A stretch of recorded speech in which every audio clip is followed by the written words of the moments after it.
গাছে গাছে ঝুলছে সোনালী আর বাদামি রঙের থোকা থোকা খেজুর। প্রথম দেখায় মনে হতে পারে এটি সৌদি আরব কিংবা কুয়েতের কোনো মরুদ্যান। আজওয়া, মরিয়ম, খুলিজি, মেইটজুল, বাহারি আর আম্বার মধ্যপ্রাচ্যের জনপ্রিয় সব জাতি এখন জায়গা করে নিয়েছে তার বাগানে। প্রবাস থেকে ফেরার পর অনেকেই পথ খুঁজে পান না, কিন্তু জাকির দেখিয়েছেন ইচ্ছা আর পরিশ্রম থাকলে নিজ দেশের মাটিতেই তৈরি করা যায় সোনার ফসলের গল্প। এই খেজুর বাগান তাই শুধু এক কৃষকের সাফল্যের কাহিনী নয়, এ হলো প্রমাণ মাটি আর মানুষ এক হলে অসম্ভবকেও সম্ভব করা যায়। খেজুর বাগানটি দেখতে দূর দূরান্ত থেকে আসছেন অনেকেই। কেউ কেউ খেজুর কিনছেন, কেউ বা কিনছেন চারা গাছ। এখানে আবার চারা নেওয়ার জন্য এখানে আসি। খেজুরের গাছ দেখতেছি, অনেক খেজুরের গাছ, খেজুর ধরছে এবং উনি চারাও তৈরি করছে। কিছু খেজুর নেব, কিছু চারা নেব। জায়গা জমি থাকলে এরকম খেজুর লাগালে অনেক ভালো লাগবে আর কি, এবং বিদেশ থেকে যে চাহিদাটাও পূরণ হবে আমরা দেশে যদি আবাদ করি। এর আগে 16 পিস চারা নিয়ে গেছি, আবার 6 পিস চারা নিয়ে যেতে চাইছি জাকির ভাইয়ের বাগানে। এখানে অনেক ধরনের খেজুর আছে, 6 প্রকার খেজুর আছে।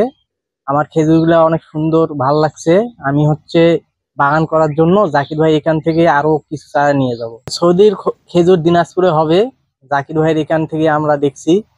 আলহামদুলিল্লাহ আমি 20 পিস চারা নিয়ে যা দেখি বাংলাদেশের এখানে দিনাজপুরের মাটিতে সৌদির খেজুর ফলাতে পারি কি পারি না।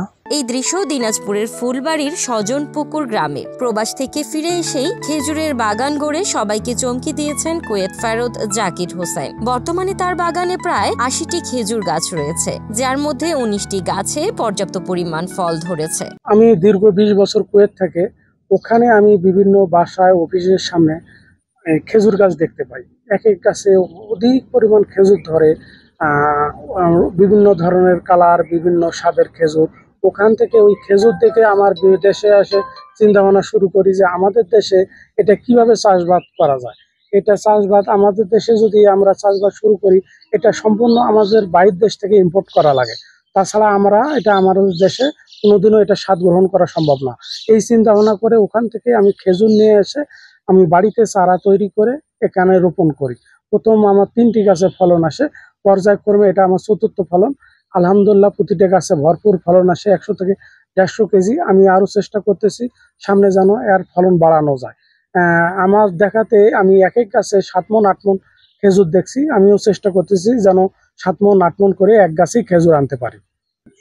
এটা আমাদের আরবের ফল, এটা আমাদের দেশে এখনো উচ্চ মূল্যেই বিক্রি হয়।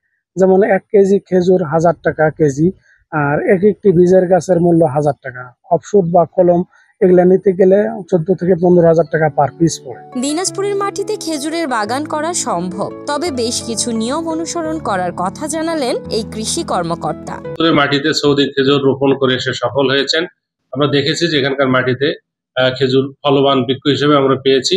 তো দিনাজপুরের আবহাওয়া, যেটি খেজুর চাষের জন্য প্রয়োজন, শুষ্ক গরম আবহাওয়া, তারপরে আপনার অম্লীয় মাটি, সেটা আমাদের দিনাজপুরের মাটির এই বৈশিষ্ট্য রয়েছে। তবে একটা জিনিস মনে রাখতে হবে, এই ফসলটির সম্প্রসারণ সম্ভব। এখানে বীজ থেকেও চারা হয় এবং শাখার থেকেও চারা হয়, এবং এটা পুরুষ এবং স্ত্রী গাছের একটা রেশিও আছে। যদি এটি মেনটেন করা যায় তাহলে এখান থেকে আমরা সফল হতে পারবো। এবং কৃষি বিভাগ সার্বক্ষণিক তাদেরকে কারিগরি যে সহায়তা, এই রোগ পোকামাকড় ক্ষতিকর সার ব্যবস্থাপনা, পানি ব্যবস্থাপনা ইত্যাদি পরামর্শ কিন্তু আমরা অব্যাহত রেখেছি।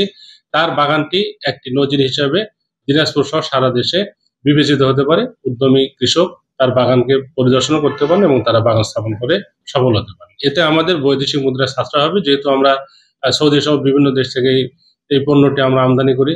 আমরা যদি এটা সফল হয় তাহলে আমরা এই বৈদেশিক মুদ্রা সাশ্রয় করতে সক্ষম। এক সময় যিনি ছিলেন প্রবাসী শ্রমিক, আজ তিনি হয়ে উঠেছেন গ্রামের মানুষের প্রেরণার প্রতীক। দেখিয়ে দিয়েছেন পরিশ্রম আর বিশ্বাস থাকলে নিজের মাটিতেই গড়া যায় সোনালী ভবিষ্যৎ।